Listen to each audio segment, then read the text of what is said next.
Con más de 100.000 contagios diarios, el país ha llegado al máximo foco de la visto expansión antes. del patógeno con más de Durante el 67. día de hoy superó la barrera de los 300. Pandemias, catástrofes climáticas, Las peores inundaciones de las últimas décadas en Europa se han cobrado la vida Turquía de lucha contra una oleada de incendios que están castigando una de las zonas. el comunismo, la impunidad y la injusticia triunfando en todo el mundo nos convencen que un poder muy grande y maligno parece haberse adueñado de nuestro planeta. Un velo de oscuridad pareciera haberse apoderado de los dirigentes de las naciones y de nuestras instituciones internacionales más emblemáticas, las cuales parecen haber perdido todo rumbo de manera irremediable. Es como si todos los ámbitos de nuestra sociedad estuvieran siendo manipulados como piezas de ajedrez para llevarnos a un destino fatídico. Con la variante Delta, que es mucho más contagiosa y agresiva. El presidente electo recibió la primera dosis de la vacuna. La lista de estrellas del cine, la televisión y la música que se han vacunado sigue creciendo. Como si una mano invisible hubiera estado alineando las circunstancias desde hace mucho tiempo.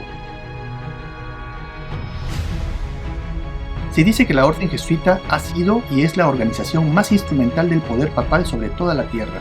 Se les acusa de ser los causantes de los más grandes males que hayan sobrevenido al mundo y al cristianismo, y de haber ejercido una muy profunda y perniciosa influencia en todos los ámbitos de la sociedad global por los últimos 500 años.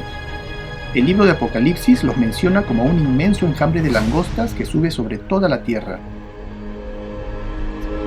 Recias langostas con corazas de hierro y semejantes a poderosos caballos preparados para la guerra. ¿Cuánto de todo esto puede ser cierto acerca de ellos? ¿O serán todas estas tan solo falsas acusaciones?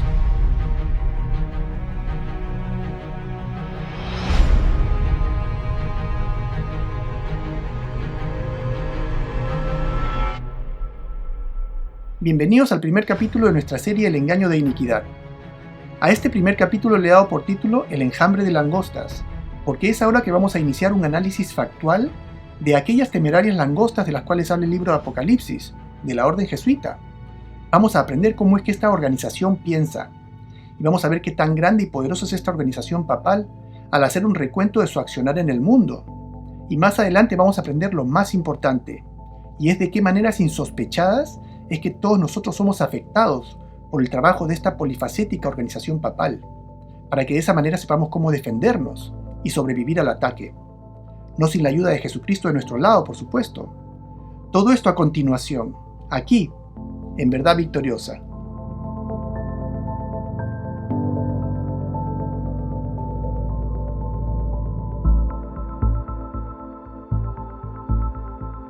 Estimado amigo, si esta es la primera vez que ves uno de mis videos, mi nombre es Gonzalo Barrantes y este canal se llama Verdad Victoriosa. Aquí nos enfocamos en llevar el mensaje de la Biblia concerniente al tiempo en que vivimos y dando una perspectiva profética a los eventos actuales y abriendo los ojos a la verdad que solamente está en la palabra de Dios. Así que te sugiero que te suscribas ahora mismo a este canal y actives la campanita para que no te pierdas ninguno de nuestros videos. Ahora, en este capítulo nosotros vamos a empezar un análisis de la Orden Jesuita. Y para hacerlo nos vamos a valer de un libro muy interesante, del cual no solamente vamos a aprender acerca de las circunstancias mediante las cuales fue creada esta organización, sino también vamos a aprender acerca de cómo es que esta orden militar trabaja. Además vamos a aprender acerca de su relación con el papado, al cual sirve. Este libro apareció en francés en el año 1772 y fue escrito por el jesuita francés Jean-Joseph Marie Amiot. Sí, este señor con atuendo y apariencia oriental es un jesuita francés, quien vivió toda su vida en China, y era el astrónomo del emperador de China. Y luego este libro fue traducido al inglés, pero no fue hasta el año 1905. El libro del cual estoy hablando se llama El arte de la guerra, el cual supuestamente fue originalmente escrito por un general, estratega militar y filósofo de la China antigua, llamado Sun Tzu, y quien habría vivido tentativamente entre los años 722 y 481 a.C. Sin embargo, nadie nunca ha podido presentar ningún tipo de prueba de que este general Sun Tzu haya existido, y en el presente es considerado por muchos un personaje ficticio. Y es muy significativo que este libro haya sido escrito en el año 1772, y según el propio jesuita Malaquías Martín, en su libro titulado The Jesuits, o los jesuitas, en la página 490 da a entender que cuando un jesuita escribe un libro, en esencia, Es el general jesuita quien ordena su creación. Bueno, este libro comienza contándonos una historia muy interesante acerca del general Sun Tzu. Y nos habla acerca de una nación, la nación de Wu, y de su rey, graciosamente se llamaba el rey Hu. Este rey estaba sufriendo mucho en manos de sus enemigos, que lo estaban atacando por todos sus flancos y su nación estaba verdaderamente en problemas. Su ejército no estaba cooperando, su población no estaba cooperando, y entonces se le presenta a este general Sun Tzu a su corte y le dice, mira, y le ofreció que le iba a solucionar todos sus problemas. Le ofreció que no solamente iba a vencer a todos sus enemigos en ese momento angustioso, sino que de ahí en adelante, a lo largo de toda su vida, iba a ganarle todas sus batallas. Y el rey no le creía, porque verdaderamente la situación del rey y del reino era muy complicada. Entonces le dijo, mira, si tú dices que puedes hacer eso, muéstralo, te voy a dar todo mi harem de concubinas para que tú las conviertas en un día, en 24 horas, en un ejército perfecto. Entonces el general Sun Tzu aceptó transformar a estas concubinas, a un grupo de muchachas engreídas, en un ejército perfecto en 24 horas, bajo una condición. Y le dijo, quiero tener autoridad absoluta sobre ellas. Él le dijo, no tengo ningún problema con eso. Y se retiró y lo dejó, te dejó trabajar. Entonces Sun Tzu comenzó su trabajo y lo primero que hizo fue separar al grupo grande de concubinas, me imagino, como les digo, unas 100 concubinas, bajo el mando de las 2 esposas principales del rey, ¿no? Entonces 50 bajo el mando de una esposa, 50 bajo el mando de otra esposa. Y sus reglas y sus comandos eran muy sencillos. Él le dijo, miren, esto no va a ser complicado, simplemente necesito obediencia. Ustedes tienen que, al primer golpe de tambor, todas al unísono tienen que doblar a la derecha. Al segundo golpe de tambor, todas tienen que doblar a la izquierda. Y al tercer golpe de tambor, tienen que todas doblar hacia mí, hacia el frente. Obviamente les dijo, yo no voy a darle ninguna orden directa a las concubinas, sino yo le doy las órdenes a las esposas y la esposa transmite a las concubinas. Les explicó con mucha paciencia. Y las concubinas, pues, no lo tomaban en serio, ¿no? Les explicó una y otra vez, ¿no? Golpeaba el tambor una vez y cada una se volteaba hacia el lado que quería, algunas porque no lo habían entendido bien, algunas porque lo hacían de broma, algunas por molestar, ¿no? Y una y otra vez seguía él explicándoles, y una y otra vez seguían todas ellas no haciéndoles caso, y las esposas igual. Entonces él, después de explicar una y otra vez con toda la paciencia del mundo, sin levantar la voz, sin exasperarse, llega un momento en que les dice, a ver, vamos a intentarlo una vez más. Sin embargo, antes les quiero preguntar y me quiero que me respondan claramente. A las esposas y a las concubinas, ¿han entendido lo que les estoy pidiendo? Y todas, por supuesto que han entendido, decían, ¿no? Han entendido que yo al primer tambor quiero que volteen todas al unísono a la derecha, que al segundo tambor todas a la izquierda. ¿Han entendido? Y todas, sí hemos entendido. Muy bien. Entonces, si ustedes han entendido, ahora nos toca que ejecuten lo que yo les estoy pidiendo. Otra vez, intentémoslo. A las esposas y a las concubinas. Primer tambor. Nadie hizo caso. Segundo tambor, misma historia.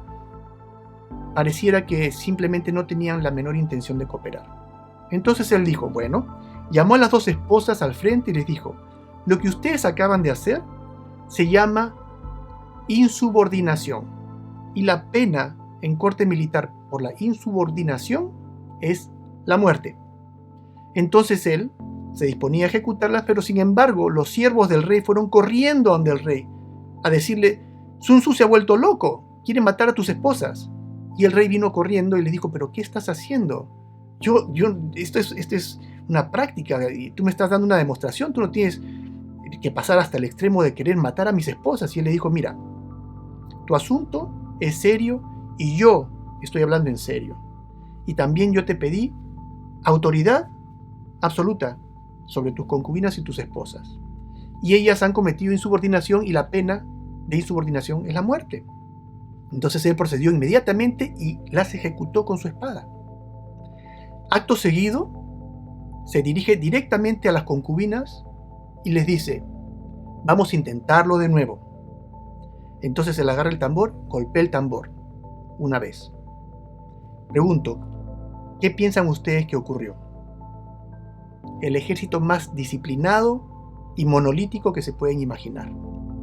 Todas ¡fum!, a la derecha, petrificadas por supuesto, congeladas de terror, pero hicieron caso. Un a la izquierda, un al frente. Un ejército perfecto. Sin embargo, el rey estaba devastado. Él ya no quería saber nada de Sun Tzu, le dijo: bien, probaste tu punto, retírate. Has acabado con mis 2 esposas principales, estoy devastado. No quiero saber nada de ti. Sin embargo, los problemas del rey no se acabaron. Seguía en los problemas, perdiendo sus fronteras, perdiendo bajo los enemigos que tenía. Estaba todavía en ese problema grave. Y se vio obligado, pasado unos pocos días, a llamar de nuevo a Sun Tzu. Y le pregunta a Sun Tzu: ¿puedes trabajar conmigo? Sun Tzu le dijo: acá estoy. ¿Las mismas condiciones? Y Sun Tzu le responde: las mismas condiciones. Autoridad absoluta. Y bueno, Sun Tzu comenzó a trabajar y, dicho y hecho, a todos los enemigos los venció, y no solamente los venció, sino agarró y expandió todo el territorio de Wu y lo convirtió en el reino dominante. ¿Qué les parece? Esa es la historia que nos cuenta el libro. Ahora, este libro fue escrito por un jesuita, y es probable que estemos frente al manual de estrategia del general de la orden jesuita, porque existe un sorprendente parecido entre las circunstancias que rodean la historia de Sun Tzu y la historia del papado, donde el rey de Wu, en este acrónimo, es por supuesto el Papa, quien venía perdiendo una tras otra sus provincias o a las naciones europeas en manos de sus enemigos, las emergentes iglesias protestantes. Y el protestantismo no estaba tan solo invadiendo la mentalidad del catolicismo, sino que además varios reinos se estaban separando del papado. Inglaterra se separó por completo. La Iglesia Católica estaba prohibida de poner un pie en Inglaterra, bajo pena de muerte.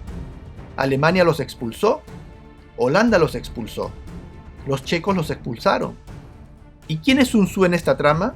Sun Tzu es por supuesto Ignacio de Loyola, un ex general del ejército de Castilla y fundador de la orden jesuita, quien se presentó ante el Papa con la propuesta de tomar el toro por las astas y proponiendo un completo cambio de actitud en la idiosincrasia del papado, es decir, una militarización de las fuerzas papales. ¿Y a quiénes representan las decenas de concubinas y aquellas 2 esposas tan amadas por el rey de Wu que Sun Tzu decapitó? Las concubinas representan a toda la jerarquía del poder papal. Los monjes, frailes, cardenales, monseñores y demás, diseminados por toda Europa, que formaban parte de la esfera de poder papal en Europa, un vasto grupo de seres humanos que, aunque obedientes a las órdenes de su líder, aún así vivían tan ocupados en sus intrigas personales y sus pugnas de poder, tal y como podríamos imaginar que ocurre en un harem de concubinas, y completamente carentes de la disciplina militar que Sun Tzu o Ignacio de Loyola pretendía infundir a la maquinaria papal, que no ofrecían ninguna esperanza para frenar el avance de la reforma. Ahora, como dije, este libro fue escrito en el año 1772, casi 250 años después de la creación de la orden jesuita. Entonces lo que esta historia nos cuenta es que transformar a esta horda de concubinas papales o a estos miles y miles de súbditos de Roma fue un evento traumático para las huestes católicas y que conllevó el uso de la violencia, representado por la decapitación de estas 2 esposas principales del rey de Wu. ¿Y quiénes serán estas esposas preferidas del papado que la orden jesuita decapitó? Estas son la orden dominicana y la orden franciscana, las 2 principales órdenes religiosas del papado, las cuales estaban a cargo de la Inquisición. Mas apenas la orden jesuita fue instaurada, convirtió como una prioridad el despojar sangrientamente a estas 2 órdenes de toda autoridad, llevando a la muerte a decenas de sus integrantes y reemplazando a sus líderes por líderes jesuitas, lo cual está representado en la trama del libro como la decapitación de aquellas 2 esposas. Echemos entonces un vistazo y veamos si podemos hacer alguna correlación entre lo que vamos a leer en este libro y lo que la historia nos cuenta acerca de estos señores. Por supuesto no vamos a leer todo, solo vamos a resaltar algunos puntos. El planeamiento. Toda estrategia de guerra se basa en el engaño. Esta es la premisa de apertura del tratado. Toda estrategia de guerra se basa en el engaño. Interesante, podremos creer que una supuesta orden religiosa cristiana, la cual uno debería lógicamente suponer que tendría como propósito principal el diseminar el Evangelio de Cristo, usaría como principal arma el engaño, la misma arma de Satanás, al que la Biblia llama mentiroso y engañador. ¿Qué nos dice la historia?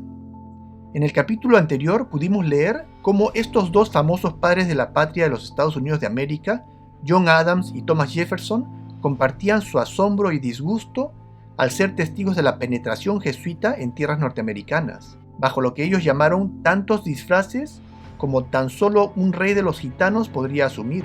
¿Recuerdan? Y quien usa un disfraz lo que busca es engañar, ¿no? Claro que sí.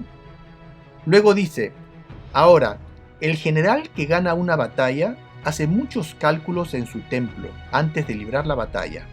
Pregunta, ¿un noble general de un ejército, digamos, del ejército de los Estados Unidos de América, planea sus estrategias en un templo o las planea en un cuartel o en un fuerte?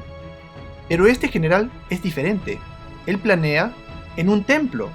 Este no es solo un general, sino también es un hombre que habita en un templo. Interesante. Un general que habita en un templo y que planea estrategias, todas ellas basadas en el engaño. Aunque decir que los jesuitas han convertido el engaño en una ciencia o lo que ellos llamarían un arte, no es una acusación infundada. ¿Ustedes saben lo que yo tengo aquí? Este libro se llama El Tratado de Equivocación. Su autor, Henry Garnet, general jesuita de Inglaterra, el cual inventó una técnica muy astuta para mentir de manera que no pueda ser detectado. Y aunque esta técnica data de fines del siglo XVI, ha probado ser tan efectiva que al ser empleada con pericia, aún en el presente permite pasar la prueba del polígrafo. ¿Qué les parece? Y esta técnica constituye parte de la educación y entrenamiento básico jesuita. ¿Entonces la orden jesuita utiliza el engaño? Mejor que nadie, diría yo. Ahora, para conocer a la orden jesuita, más que valernos de nuestra propia percepción, debemos escuchar las palabras de quienes los conocieron más que nosotros, simples mortales. Escuchemos a algunos hombres de eminencia de la historia hablar de lo que sabían de esta orden, hombres que se encontraron cara a cara con el accionar jesuita. André-Marie Jean-Jacques Dupin, presidente de la Cámara de Diputados de Francia, en 1828 escribió: «Los jesuitas son una espada desnuda, cuya empuñadura está en Roma, pero su hoja está por todas partes, invisible hasta que se siente su golpe». Interesante, el libro El arte de la guerra dice: «Oh arte divino de la sutileza y el secreto, a través de ti aprendemos a ser invisibles, a través de ti inaudibles, y por lo tanto podemos mantener el destino del enemigo en nuestras manos». Ese es un arte divino muy extraño, sutileza y secreto. Sutileza y secreto juntos son engaño. Mientras Jesús dijo: «Yo no he hecho nada en secreto». El filósofo alemán Friedrich von Hardenberg, en 1790, escribió: «Nunca antes en el curso de la historia del mundo había aparecido una sociedad como la de los jesuitas». Nunca antes, dice.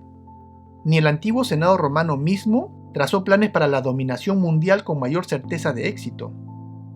Este es un extracto del libro Los Jesuitas, una historia completa de sus procedimientos abiertos y secretos, de Theodor Greisinger.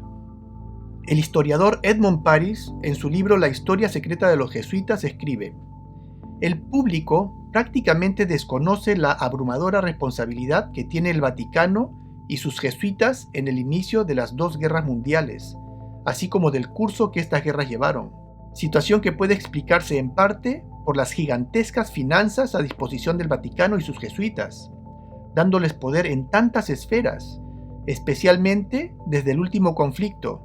Según él, el Führer, Adolfo Hitler, había llegado al poder gracias a los votos del católico Zentrum, un partido supervisado por el jesuita Ludwig Kass. Además, el libro que llevó a Hitler a la fama, Mein Kampf o Mi lucha, no fue realmente escrito por él, sino por el jesuita Bernhard Stempfel, y Hitler solamente asumió la autoría. Adolfo Hitler escribió: «He aprendido todo de la orden de los jesuitas. Hasta ahora no ha habido nada más imponente en la tierra que la organización jerárquica de la Iglesia Católica. Una buena parte de esa organización la he transportado directamente a mi propia organización. La Iglesia Católica debe ser tomada como ejemplo». En su libro Behind the Dictators o Detrás de los Dictadores, Leo Lehmann un ex sacerdote católico quien tuvo la oportunidad de conocer a fondo el proceder jesuita tras haber servido por varios años como negociador en asuntos legales para el Vaticano, a raíz de lo cual decidiera abandonar a la Iglesia Católica y migrar a la Iglesia Protestante. Él nos presenta un análisis factual, donde establece con extraordinaria claridad la estrecha relación entre Adolfo Hitler y su partido nazi, el fascismo y el Partido Nacionalista del Generalísimo Francisco Franco de España y la Iglesia Católica, a través de la Orden Jesuita. En su libro titulado Vietnam, ¿por qué fuimos?, el historiador Abro Manhattan reporta con singular detalle la historia del rol de la Orden Jesuita en el inicio de la Guerra de Vietnam. En este libro menciona: ningún evento o circunstancia política puede evaluarse sin el conocimiento de la participación del papado en él. Y no existe una situación mundial significativa en la que el Vaticano no juegue un papel importante, explícito o implícito. Eric Phelps, autor y creador del movimiento en busca de la verdad de los Estados Unidos de América, escribe: en el siglo XX, los jesuitas han realizado su inquisición bajo el nombre del nazismo, fascismo, comunismo y ahora terrorismo islámico, con sus inquisidores Adolfo Hitler, Francisco Franco, Joseph Stalin y hoy Osama Bin Laden. Es muy interesante este concepto. Lo que está diciendo Eric Phelps es que el papado es el causante de virtualmente todos los conflictos internacionales, los cuales provoca y maneja con el objetivo principal de acabar con la Iglesia protestante. Y sin duda pareciera ser el caso, dado que, aunque supuestamente luego de la herida mortal que sufrió el papado en 1798 y de la llegada de la democracia moderna, este poder ya no podría utilizar a los ejércitos de las naciones para buscar hacer de las suyas. Sin embargo, a través de la infiltración jesuita en las esferas de poder de las naciones protestantes, lograron enrumbarlas a los conflictos que todos conocemos. El jesuita Sun Tzu dice en su libro: al invadir un territorio hostil, el principio general es que debes penetrar profundamente y así traer cohesión. Es decir, que la manera mediante la que esta orden jesuita lograba manipular a las naciones protestantes era a través de la penetración profunda en las esferas de poder. Tal como fue el caso de la famosa Guerra de los 30 años, en la cual, desde el año 1618, las naciones protestantes y católicas de Europa fueron llevadas a enfrentarse unas con otras durante 30 penosos años, causando graves estragos a sus economías, y más aún, la pérdida de muchísimas vidas humanas. ¿Y por qué pasó esto? Theodor Dreisinger escribió en su libro Los jesuitas, su historia completa en 1873 acerca de la Guerra de los 30 años.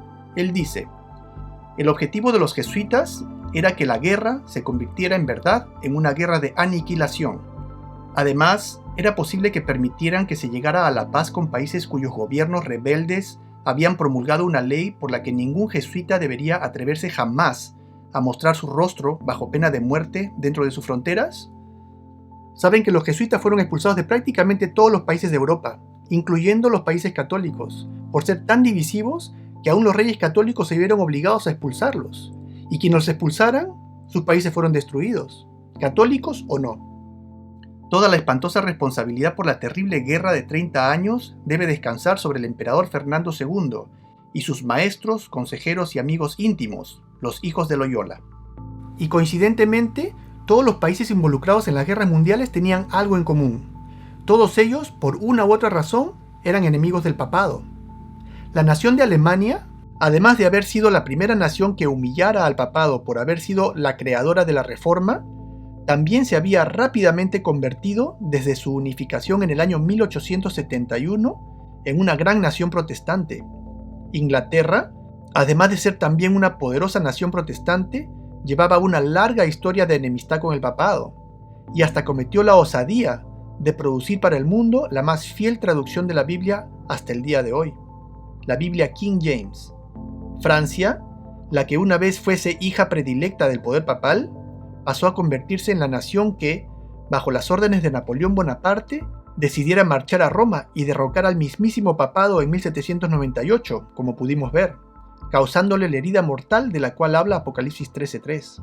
Rusia, la cual albergaba a la Iglesia Cristiana Ortodoxa que llevaba más de un milenio rivalizando con la Iglesia Católica, era de la misma manera un blanco de la venganza jesuita. Por su parte, Japón había logrado mantener a la orden jesuita fuera de su territorio por más de 250 años, desde que fueran expulsados a mediados del siglo XVII, cuando oficialmente prohibió cualquier presencia de la Iglesia Católica y especialmente de la orden jesuita, a quienes ya desde mediados de los 1600 repelieron sangrientamente tras descubrir sus malignas intenciones y su actuar siniestro.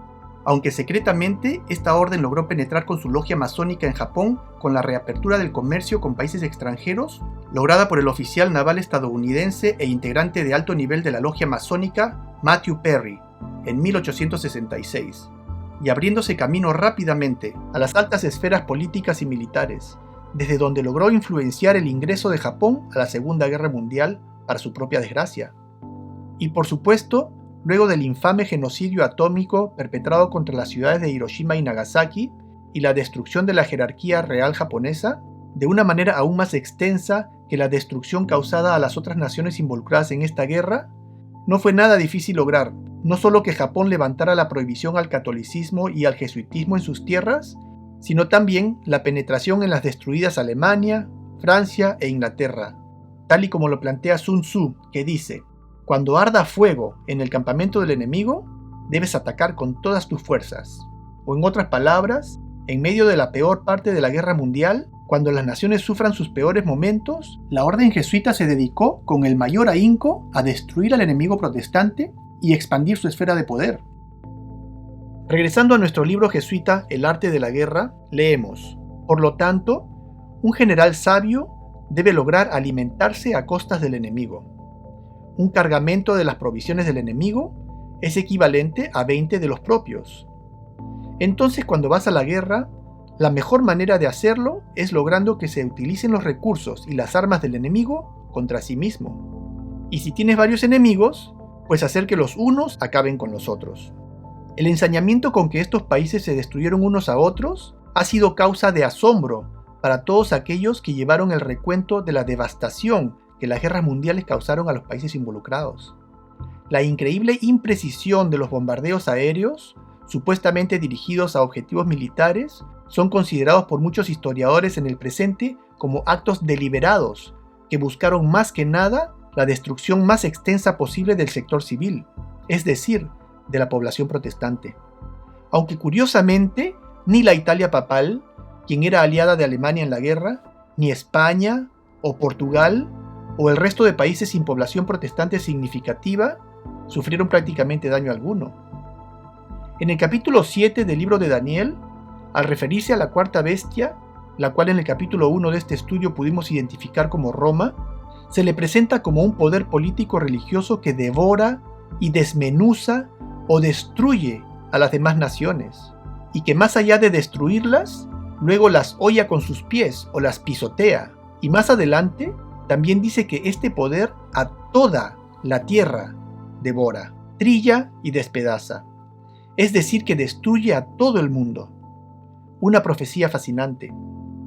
Y la lista de personajes públicos de alto perfil que tuvieron similares declaraciones acerca de la orden jesuita es tal, y la cantidad de libros escritos con las más graves atrocidades imaginables que han sido denunciadas es tan, pero tan grande, que tomaría todo un estudio aparte y varias horas de exposición.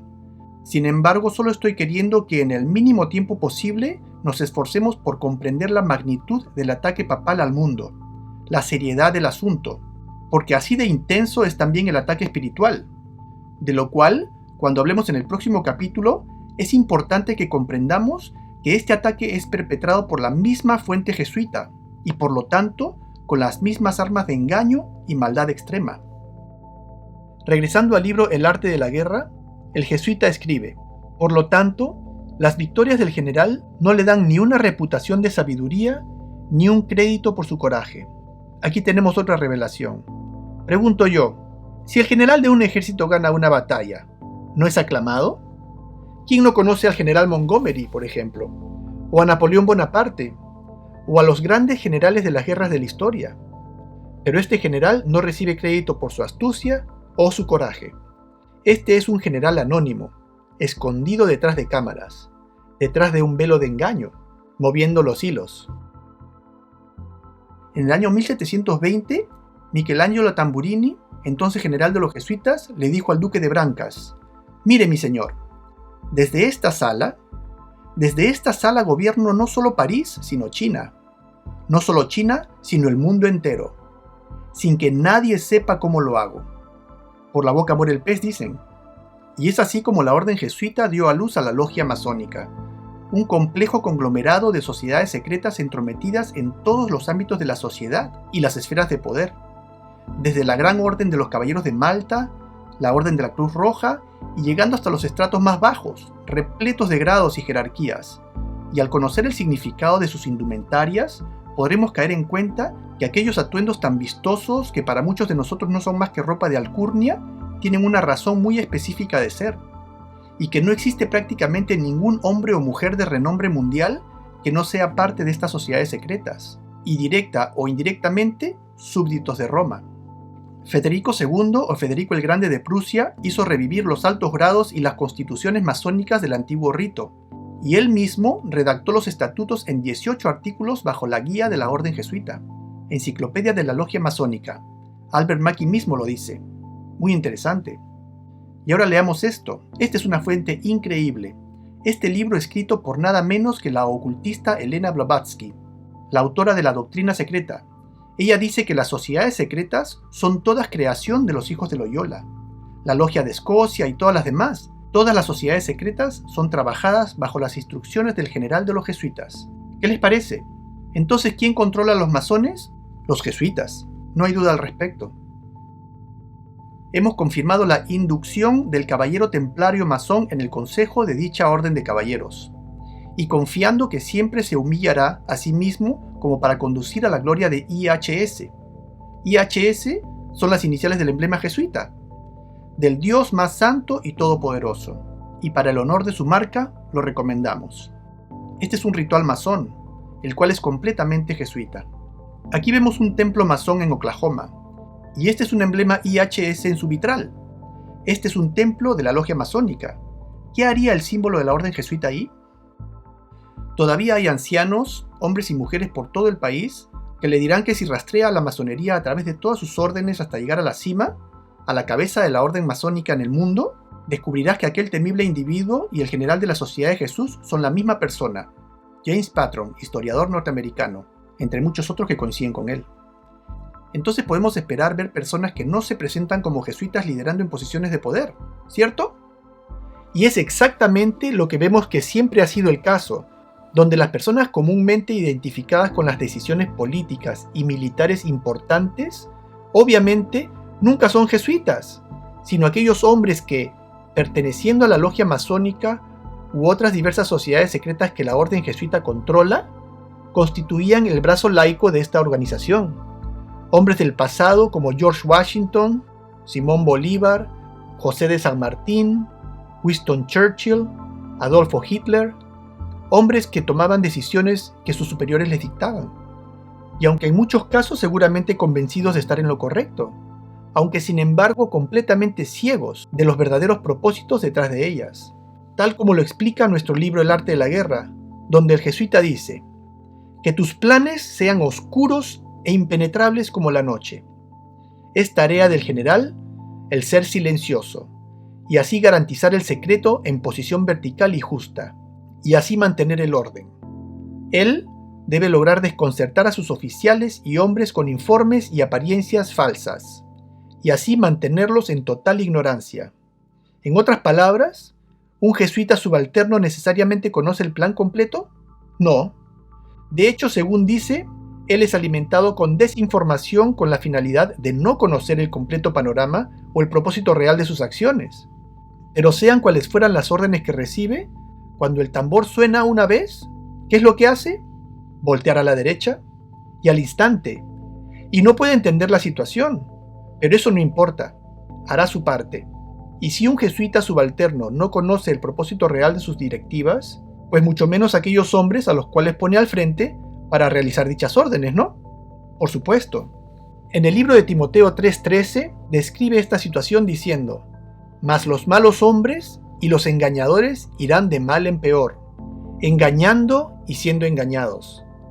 Porque aunque los jesuitas utilizan el engaño para llevar a cabo sus malignos propósitos, ellos a su vez son engañados por sus superiores, los cuales asimismo son engañados por aquel gran engañador, siendo que desde hace varios siglos y aún en la actualidad, los jesuitas se las han arreglado para convertirse en indispensables consejeros de los reyes y dirigentes de las naciones, tal y como lo dice la propia Enciclopedia Católica. Miembros de la orden jesuita actuaron como confesores reales y consejeros para todos los reyes franceses durante 2 siglos, desde Enrique III hasta Luis V, para todos los emperadores alemanes después de principios del siglo XVII, para todos los duques de Baviera después de 1579, para la mayoría de los gobernantes de Polonia y Portugal, reyes en el siglo XVIII, a Jacobo II de Inglaterra y a muchas familias gobernantes o pertenecientes a la nobleza de toda Europa.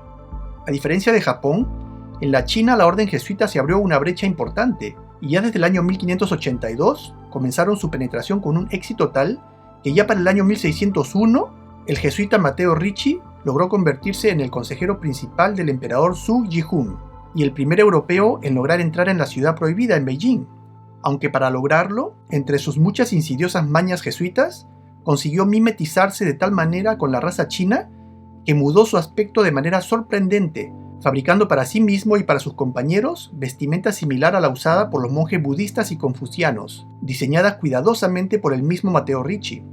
Y desde aquel momento, la orden jesuita se ha asegurado de proveer a sus consejeros para cada uno de los sucesores del trono chino, lo cual no tendría por qué haber dejado de ser el caso el día de hoy, ¿no creen?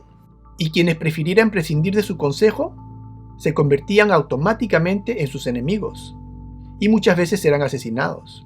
En el libro Los jesuitas y la monarquía, desde la página 147 hasta la 209, podemos leer en detalle acerca de los regicidios o asesinatos de reyes perpetrados por los jesuitas a lo largo de la historia, desde Enrique III de Francia en 1589 y posteriormente a su sucesor Enrique IV en el año 1610, entre otros, y pasando por la conocida como la traición de la pólvora, cuando el 5 de noviembre de 1605, 9 conspiradores bajo el mando del superior jesuita Henry Garnet intentaron volar el edificio del Parlamento inglés con 30 barriles de pólvora, buscando acabar con la vida del rey Jacobo I de Inglaterra, de su familia y de la corte protestante el día de la inauguración de la sociedad bíblica fundada con el objetivo de producir la que ahora es llamada la Biblia King James, intento que fue descubierto y cuyos perpetradores, incluyendo Henry Garnet, fueron juzgados y posteriormente ejecutados.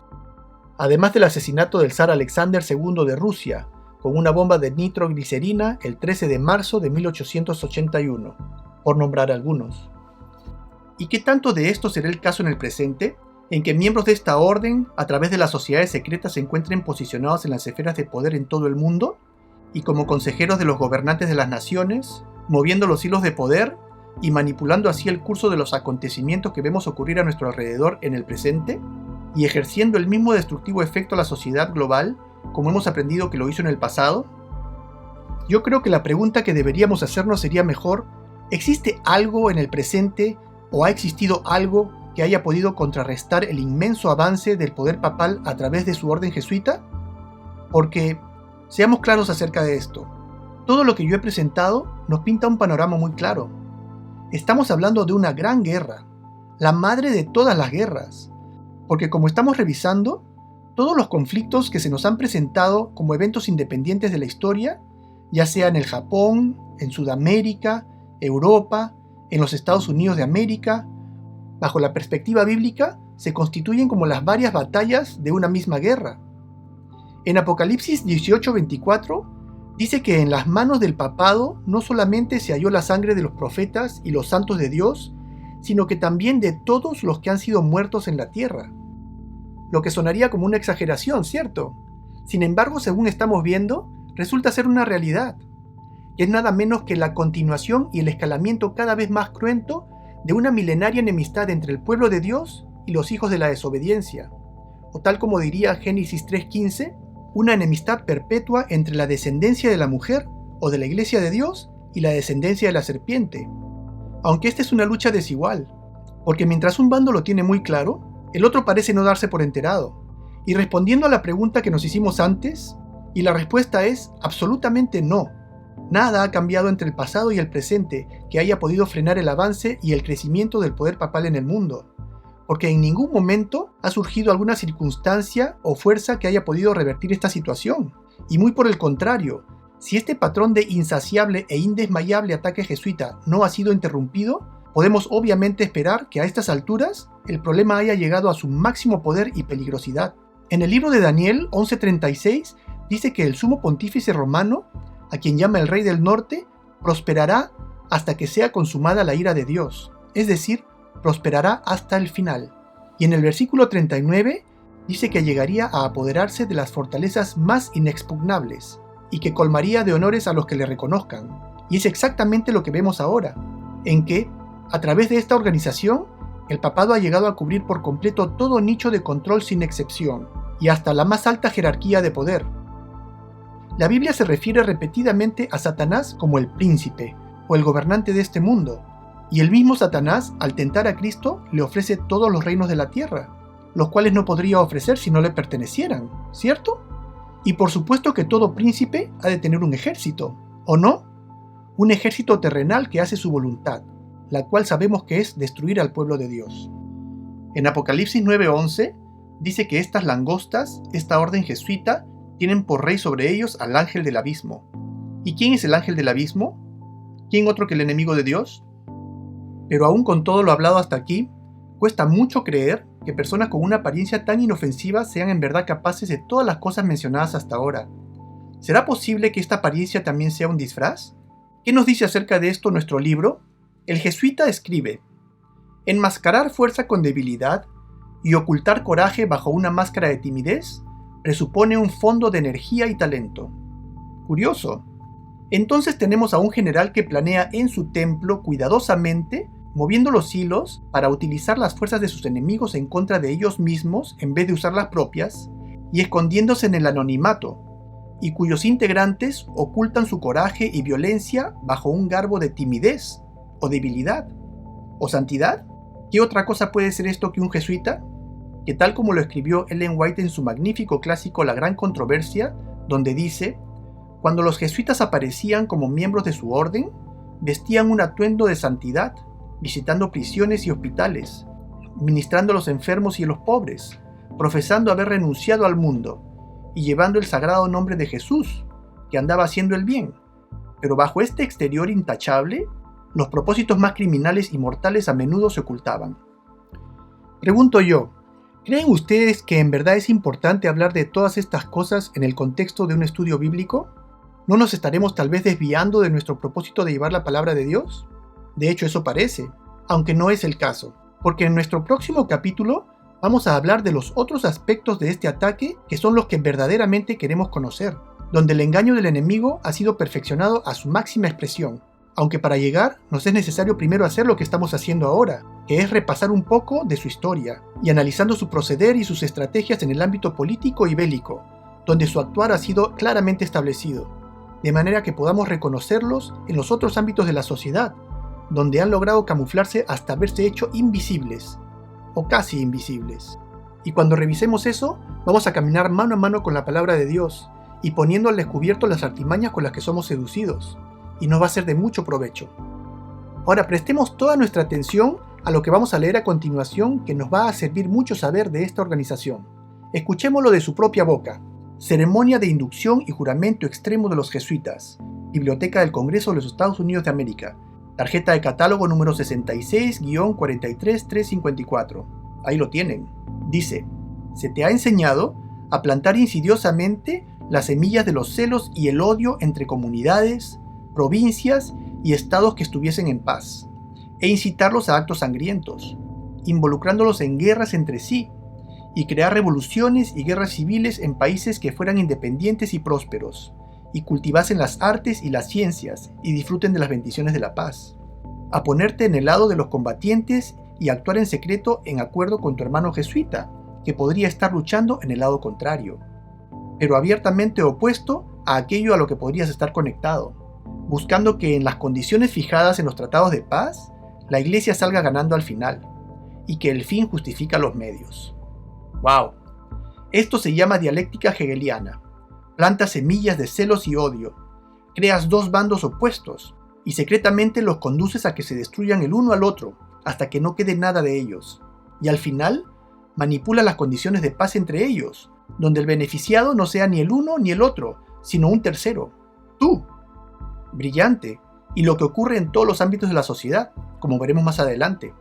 Y este documento es genuino y puede ser encontrado en la mismísima biblioteca del Congreso de los Estados Unidos de América. ¿Qué les parece? El jesuita Sun Tzu dijo: el control de una gran fuerza es el mismo principio que el control de unos pocos hombres. Es simplemente una cuestión de dividir sus números, o en pocas palabras, divide y reinarás. Y esta es precisamente la estrategia que vemos que la orden jesuita ha usado para lograr dominar a todo el mundo. Regresando al libro de Daniel 11:39, dice que el rey del norte, refiriéndose al papado, dividiría la tierra para ganar. Y cuando se refiere a dividir, no pensemos solamente en división entre las naciones, sino en división como un principio más general, como un medio para causar el debilitamiento de todo aquello que sufre tal división. Así como Jesús nos dice en Mateo 12:25, que todo reino dividido contra sí mismo es asolado, y toda ciudad o casa dividida contra sí misma no permanecerá. Porque crear división es una estrategia muy útil del enemigo, ya sea división entre las naciones, así como las familias, división o fragmentación en la sociedad, en el cristianismo, entre padres e hijos, entre razas, entre la población y la autoridad, una mentalidad de rebeldía y división. Y como dije antes, a estas alturas el daño ya está hecho, y lamentablemente ya no hay nada que nos separe del desastre final al que nos estamos precipitando, como un tren descarrilándose a toda velocidad. Y esta maniobra de manipulación de masas llamada dialéctica hegeliana es mucho más de lo que nadie pueda imaginarse.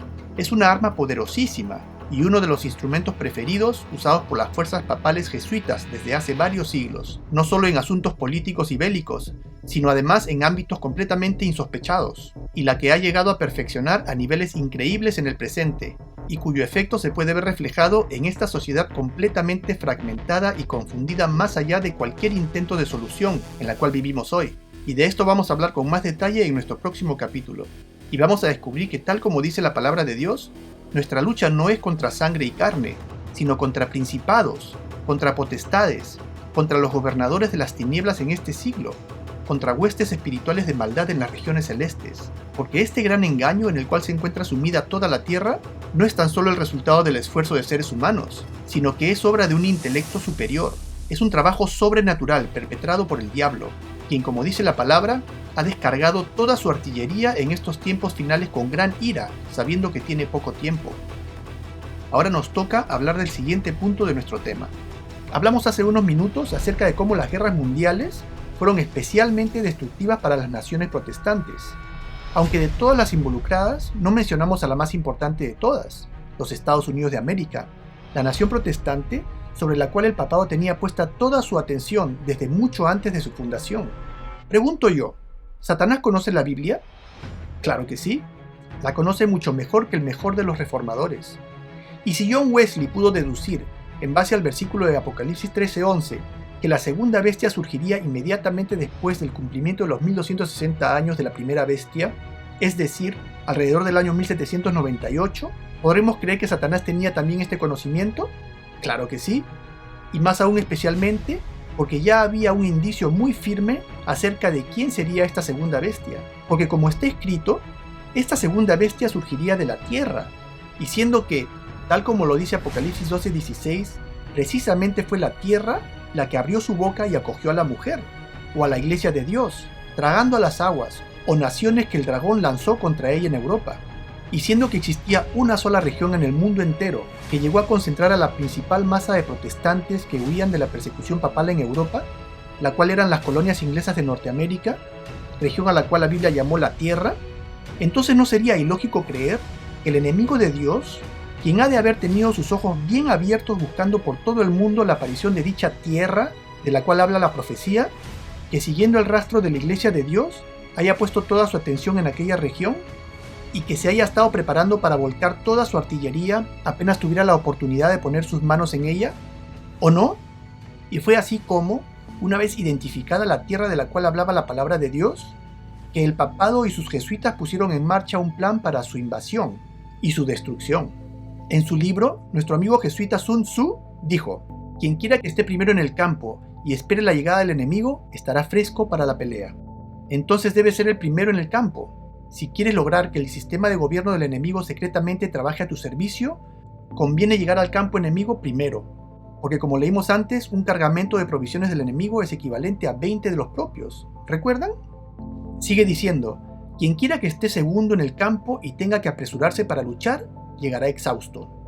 Por lo tanto, el combatiente inteligente impone su voluntad al enemigo y no permite que se le imponga la voluntad del enemigo.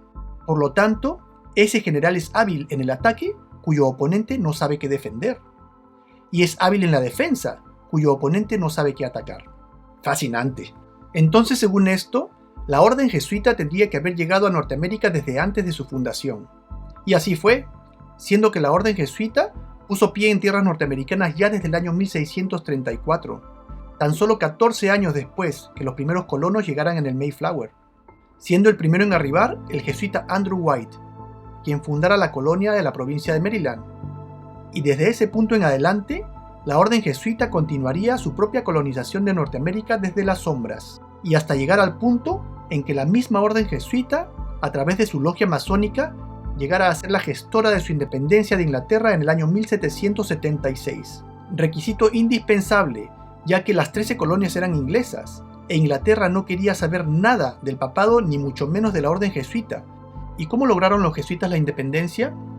En primer paso, la orden jesuita, temida por todos los reformadores, planeó y fingió su propia exterminación y expulsión de todos los países europeos, comenzando por la nación de Portugal en el año 1759, y hasta llegar a su supresión por parte del papado en el año 1773, lo cual causó el efecto esperado, dado que animó a los protestantes norteamericanos a pensar en prescindir de la protección de la madre patria y buscar su independencia de Inglaterra.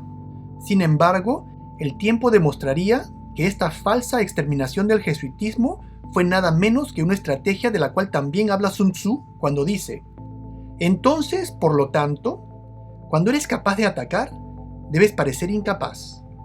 Cuando usamos nuestras fuerzas, debemos parecer inactivos. Cuando estamos cerca, debemos hacer que el enemigo crea que estamos lejos. Este libro, en vez de llamarse El arte de la guerra, debería llamarse Las armas de la maldad, ¿no creen?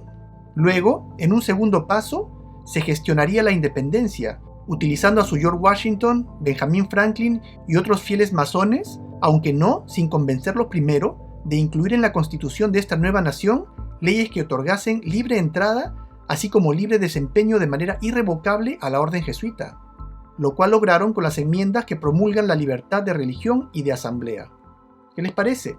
Y en un tercer paso, la orden jesuita sería resucitada por el papado, donde, teniendo ya libre entrada en los Estados Unidos de América, rápidamente se posicionase en cuantos nichos de la sociedad y puestos de influencia como sea posible, y desde donde empezaría la transformación de este último bastión protestante, hasta convertirlo en lo que es hoy, en un centro de poder papal, y con cuyos brazos lograra materializar sus propósitos con el resto del mundo.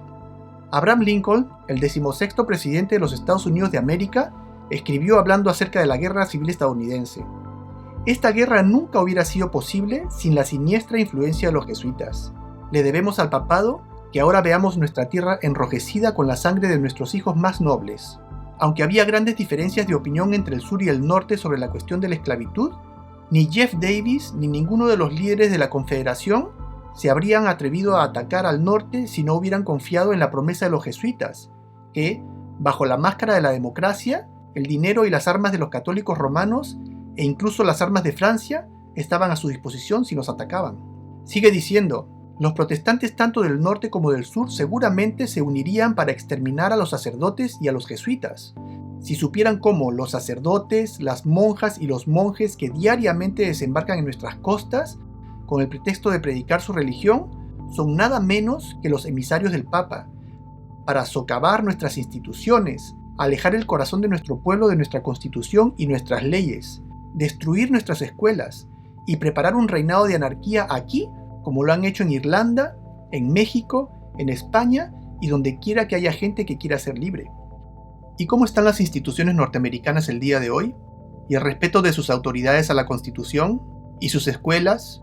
¿Hay anarquía en los Estados Unidos de América? Palabras proféticas, ¿ah? En una carta a su amigo, el reverendo Charles Chiniquy, Lincoln le escribe: «Estoy tan contento de encontrarme con usted de nuevo. Usted ve que sus amigos, los jesuitas, aún no me han matado, pero seguramente lo habrían hecho cuando pasé por su ciudad más devota, Baltimore, si no hubiera derrotado sus planes, pasando de incógnito unas horas antes de la que me esperaban. Casi todos los días detectamos nuevos planes de asesinato, acompañados de circunstancias tan salvajes que me recuerdan a la masacre de San Bartolomé y el complot de la pólvora. Sentimos en nuestra investigación que provienen de los mismos maestros en el arte del asesinato, los jesuitas». Sigue diciendo: «Ya se han hecho tantos complots contra mi vida que es un verdadero milagro que todos hayan fracasado, cuando consideramos que la gran mayoría de ellos estaban en manos de hábiles asesinos católicos romanos, evidentemente entrenados por los jesuitas. Y hasta que lo lograron». En este libro titulado Responsabilidad de Roma en el asesinato de Abraham Lincoln, escrito por Thomas Harris, se relata en detalle acerca de la conspiración jesuita que acabó con la vida de este ilustre héroe norteamericano.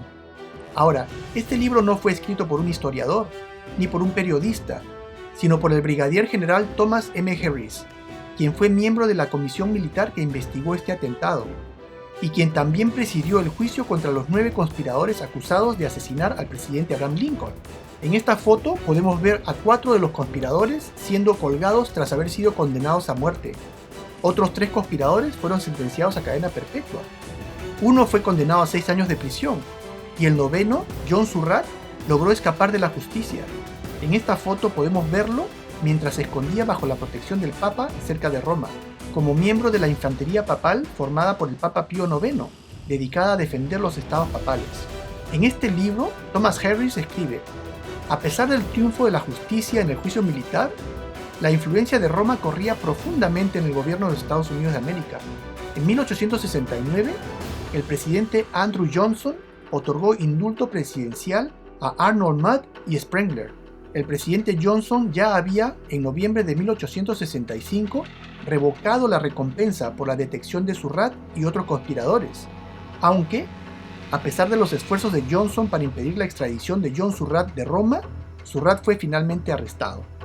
Sin embargo, de manera inverosímil y a pesar de esta evidencia oficial y del hecho de que este suceso forma parte inalienable de la historia norteamericana, cualquiera que busque algún documental acerca de este suceso se encuentra con mentiras y falsas tramas, y documentales del History Channel o del Smithsonian Channel y demás medios de prestigio flagrantemente omiten la intervención papal en el crimen y nos enajenan de la verdad, convirtiendo este hecho histórico en una novela de misterio sin ningún trasfondo político y atribuyendo el crimen a tan solo uno de los conspiradores, a John Wilkes Booth, y haciéndolo ver como el producto de razones personales. De la misma manera, el primer presidente católico de los Estados Unidos de América, John F. Kennedy, al caer en cuenta de la gigantesca amenaza que la orden jesuita significaba para su país y el mundo entero, no vio otra salida que la de denunciar a esta organización, denuncia que hizo pública en el discurso que diera en el Ward of Astoria, en abril 27 de 1961, donde habla de la orden jesuita como aquellos que se han constituido a sí mismos como enemigos nuestros, y quienes, dice, están avanzando alrededor de todo el mundo, mencionando también que aunque ninguna guerra ha sido declarada, ni fronteras han sido cruzadas por tropas marchantes, o se haya disparado misiles, que el peligro nunca ha sido más claro y su presencia nunca ha sido más inminente, y continúa dando una espléndida descripción del actuar de la orden jesuita según hemos aprendido a conocerla. Dijo: porque nos enfrentamos en todo el mundo, entendamos lo que dice, nos enfrentamos en todo el mundo a una conspiración monolítica y despiadada que se basa principalmente en medios encubiertos para expandir su esfera de influencia, en la infiltración en lugar de la invasión, en la subversión en lugar de elecciones, en la intimidación en lugar de libre decisión, en sicarios por la noche en vez de ejércitos por el día. Es un sistema, atención a las palabras elocuentemente escogidas por Kennedy, dice que es un sistema que ha reclutado vastos recursos humanos y materiales en la construcción de una red estrechamente unida y altamente eficiente que combina operaciones militares, diplomáticas, de inteligencia, económicas, científicas y políticas. Continúa diciendo: sus preparaciones son ocultas, dice, no publicadas. Sus errores son enterrados, no mostrados. Sus disidentes son silenciados. Sus logros no son elogiados. Interesante. ¿Se les recuerda algo? Exactamente el proceder jesuita. No se cuestiona ningún gasto, no se propaga ningún rumor, no se revela ningún secreto. Y además, dice que esta organización de conspiradores conduce ambos lados de la Guerra Fría, tal como leímos que dice el juramento jesuita, manejando ambos lados de un conflicto que en principio ellos mismos originaron. Sigue diciendo, conduce ambos lados de la Guerra Fría, en definitiva, con una disciplina de tiempos de guerra que ninguna democracia jamás esperaría o podría igualar. Es decir, que esta red de conspiradores, como él mismo la llama, conduce ambos bandos de la Guerra Fría. ¿A quién podrían recordarnos estos conspiradores? Claro que sí. Pareciera que nuestro amigo John Kennedy era uno de esos locos que hasta hoy hablan de teorías de conspiración, ¿cierto? Sin embargo, él debe de haber sabido bien de lo que estaba hablando. Al fin y al cabo, era el presidente de los Estados Unidos de América. ¿Qué piensan ustedes? En mi opinión, esta denuncia fue la que le costó la vida. Y al igual que en el caso del asesinato del presidente Lincoln, aunque claramente fue establecido que Kennedy recibió 3 impactos de bala provenientes de 3 direcciones distintas, aún así, todos nosotros somos alimentados con las mismas mentiras acerca de un hombre desequilibrado llamado Lee Harvey Oswald, quien decidió llevar a cabo el atentado por sus propias razones personales. Patético. Gilbert Dumoutier, mejor conocido como el Marqués de Lafayette, quien peleara en favor de los Estados Unidos de América en la Guerra de Independencia, en el año 1824 dijo: en mi opinión, si se destruyen las libertades de este país, los Estados Unidos de América, será por la sutileza de los sacerdotes jesuitas católicos romanos, ya que son los enemigos más astutos y peligrosos de la libertad civil y religiosa, y quienes instigaron la mayoría de las guerras en Europa. Esto lo encontramos en el libro Americanismo versus Romanismo, de James Chapman. Interesante ver cómo este hombre de guerra, mientras expresa su opinión bastante desfavorable de la orden jesuita y su preocupación acerca de cómo esta orden constituía una amenaza al futuro de los Estados Unidos de América, y más aún, conociendo cómo estos hombres fueron los instigadores de la mayoría de las guerras en Europa, como dice, aún así fue incapaz de darse cuenta cómo él mismo era manipulado para convertirse en instrumento jesuita en la guerra de independencia de los Estados Unidos de América. Increíble, ¿no? Samuel Morse, el inventor del telégrafo y de la clave Morse, en el año 1846, escribió este libro titulado Conspiración extranjera contra las libertades de los Estados Unidos. En él escribe: ellos son los jesuitas. Esta sociedad de hombres, después de ejercer su tiranía durante más de 200 años, se volvió tan formidable para el mundo, amenazando con la subversión total de todo orden. Son una sociedad secreta, una especie de orden masónica, con rasgos añadidos de repugnante odiosidad, y 1000 veces más peligrosos.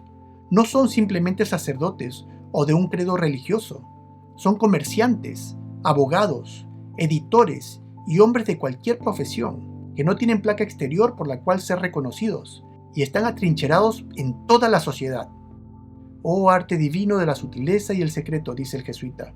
A través de ti aprendemos a ser invisibles, a través de ti inaudibles, y por lo tanto podemos mantener el destino de nuestros enemigos en nuestras manos. ¿Recuerdan? Orestes Augustus Bronson, predicador católico, intelectual y activista de Nueva Inglaterra, en el año 1856 escribió: sin duda es la intención del Papa poseer América. En esta intención es ayudado por los jesuitas y por todos los prelados y sacerdotes católicos. Si la Iglesia católica se vuelve predominante aquí, todos los protestantes serán exterminados. Esto lo encontramos en el libro titulado 50 años en la Iglesia Católica, de Charles Chiniquy. El ex jesuita Roberto Rivera escribe: los miembros de la sociedad se dividen en 4 clases: los profesos, los coadyuvantes, los seculares y los novicios. También hay una 5ª clase secreta, conocida solamente por el general y unos pocos fieles jesuitas, que quizás más que ninguna otra contribuye al temido y misterioso poder de la orden. Está compuesto por laicos de todos los rangos, desde el ministro hasta el humilde lustrazapatos. Estos están afiliados a la sociedad, pero no obligados por ningún voto. Son personas que se harán útiles, actúan como los espías de la orden y sirven, a menudo sin saberlo, como herramientas y cómplices en crímenes oscuros y misteriosos. En el capítulo 6 de nuestro estudio pudimos identificar a la orden jesuita como aquellas langostas que surgieron con el toque de la quinta trompeta, aunque el libro de Apocalipsis no es el único lugar donde las mencionan. El libro de Joel también habla de estas langostas, donde las define como un pueblo fuerte e innumerable, y al igual que en el libro de Apocalipsis, habla de sus dientes como de león, diciéndonos cómo este ejército constituye el instrumento de la ferocidad papal, usando además otra simbología también utilizada en el libro de Apocalipsis, la cual es la que dice que su aspecto es como aspecto de caballos, y como gente de a caballo correrán, y como estruendo de carros saltarán sobre las cumbres de los montes, como sonido de llama de fuego que consume hojarascas, como pueblo fuerte dispuesto a la batalla. Delante de él temerán los pueblos, dice, se pondrán pálidos todos los semblantes. Y es exactamente como vemos que estos hombres son temidos, según las declaraciones que hemos leído, ¿o no? Y dice que como valientes correrán, como hombres de guerra subirán el muro, cada cual marchará por su camino, y no torcerá su rumbo, ninguno estrechará a su compañero, cada uno irá por su carrera, y aun cayendo sobre la espada, no se herirán. Irán por la ciudad, correrán por el muro, subirán por las casas, entrarán por las ventanas a manera de ladrones, un ejército feroz, el campeón del papado. En el capítulo 13 del libro de Apocalipsis, a partir del versículo 12, dice acerca de la bestia que sube de la tierra, acerca de los Estados Unidos de América, y ejerce toda la autoridad de la primera bestia, en presencia de ella, y hace que la tierra y los moradores de ella adoren a la primera bestia, cuya herida mortal fue sanada. Aquí se describe a los Estados Unidos de América como aquella nación que lleva al mundo entero verdaderamente a los pies del papado. La nación con el poder de penetrar en la mentalidad de toda la tierra, llevándola en una dirección que favorece a la agenda papal, que ejerce toda su autoridad y que finalmente haría que los moradores de la tierra adorasen al papado o a la primera bestia cuya herida mortal fue sanada. ¿Recuerdan? Además nos dice que esta nación, a la cual también llama falso profeta en Apocalipsis 19:20, haría grandes señales y que engañaría a los moradores de la tierra, al punto de llevar a sus moradores o a sus legisladores a convertir a esta nación en una imagen del papado. Y por supuesto dice que esta será la nación que impondría al mundo entero la marca de la bestia. Es decir, que los Estados Unidos de América sería el gran instrumento del papado que a través de engaños y de su inmenso poderío impondría el domingo como el día obligatorio a guardar a todo el mundo. Y de ser este el caso, entonces ahora nos tocaría analizar el actuar de los Estados Unidos de América. Y esta es la nación que se ha robado el protagonismo mundial por los últimos 100 años, vendiéndose como la gran nación gestora de justicia del planeta, y mostrando sus cuernos como de cordero. Sin embargo, ahora nos toca descubrir aquel lenguaje de dragón, aquella doctrina satánica que enmascara detrás de su apariencia, y levantar el velo de engaño que oscurece a toda la tierra. El jesuita Sun Tzu escribe: por lo tanto, ese general es hábil en el ataque, cuyo oponente no sabe qué defender. Y es hábil en la defensa, cuyo oponente no sabe qué atacar. Y ese ha sido el caso hasta ahora, donde todo cristiano combate su lucha espiritual, en muchos casos ignorando por dónde está recibiendo el ataque del enemigo de Dios. Aunque ese no va a ser el caso con nosotros, cuando descubramos en el siguiente capítulo de este estudio las maneras y las armas espirituales con que somos atacados, y aprendamos exactamente cómo defendernos. A mí me costó un poco hacer este capítulo porque imaginé a algunas personas, algunos de ustedes, pensando ¿en qué me puede ayudar a mí en mi vida cristiana a aprender estas cosas? Y ciertamente esto que hemos aprendido el día de hoy en sí mismo no nos ayuda en nada.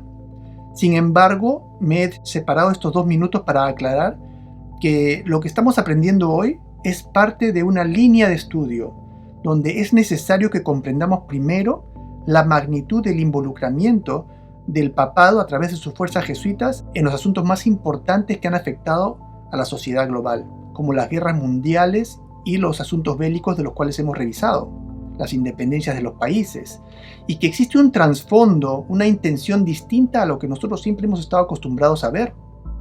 Y vamos a darnos cuenta en los siguientes capítulos que este involucramiento no solamente es en los asuntos bélicos y políticos, sino también en la ciencia, también en la academia, que es muy importante porque la ciencia y la academia son instrumentos que afectan profundamente a una sociedad.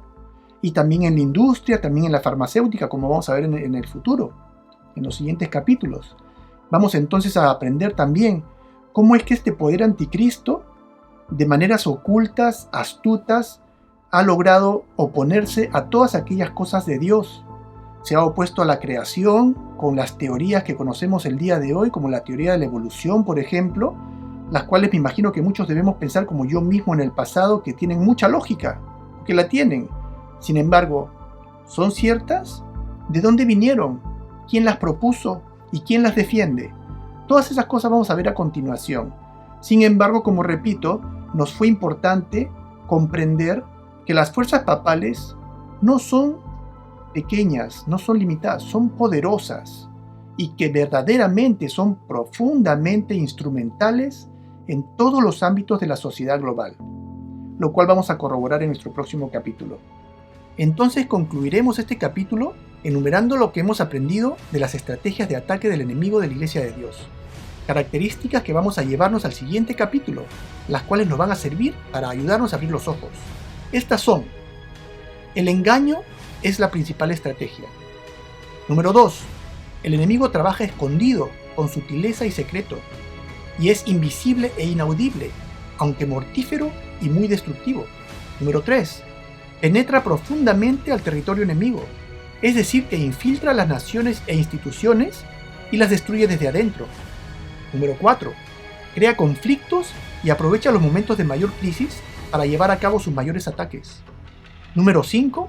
Se posiciona en ambas partes de un conflicto y dirige el desarrollo de la disputa y su desenlace para su propio beneficio. Número 6. Trabaja en el anonimato y busca que otras personas se lleven el crédito o la culpa de sus acciones. Número 7. La obediencia absoluta es la clave de su éxito. Los integrantes de esta fuerza no conocen los verdaderos propósitos de sus acciones y son mantenidos en total ignorancia. Solo el general jesuita conoce las verdaderas motivaciones. Número 8. Enmascara cuidadosamente su actuar violento con una apariencia de pasividad y timidez o santidad. Número 9.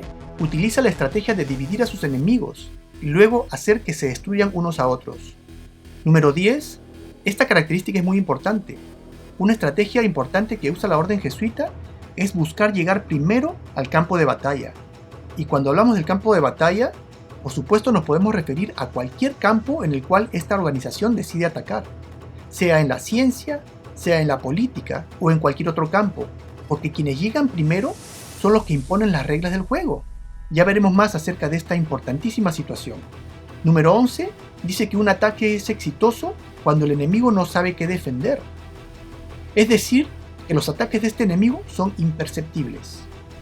Y número 12, sus dominios están encubiertos, ocultos bajo nombres y personas no relacionados abiertamente con ellos. Ahora vamos a dejar este capítulo hasta acá y vamos a pasar al siguiente capítulo en el cual vamos a analizar a las sociedades secretas. Y también vamos a enfocarnos un poco en los Estados Unidos de América, que es la bestia que sube de la tierra.